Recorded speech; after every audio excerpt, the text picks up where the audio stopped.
السلام علیکم درنو او قدرمنو لیدونکو. تمه ده تاسې ټول به روغ او جوړ اوسئ او د صحت جامې به پر تن ولرئ. نن درته هغه لاملونه وایو چې ګلپاڼې ته ولې خلک په غوسه دي. خو د ویډیو د شروع کېدو نه مخکې زموږ ویډیو لایک او چینل سبسکرایب کړئ. د پښتو نوموتې سندرغاړې ګلپاڼه لنډي کوتل ته تللی و او هلته یې د یو غټ کمشنر په کور کې د خپل ټیک ټاک لپاره ویډیو جوړه کړې وه چې په ویډیو کې ګلپاڼې نڅا کړې او بیا یې د خپلو مینوالو سره شیر کړې.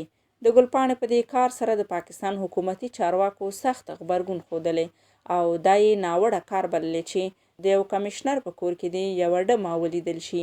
همدارنګه په ټولنیزو رسنیو کې هم د ګلپاڼې مینوالو سخت غبرګونونه ښودلي او ویلي دي چې د کمشنر په کور کې د ګلپاڼې لیدل په دې معنا دي چې کمشنر به د ګلپاڼې نه خپل جنسي غریزه پوره کړې وي.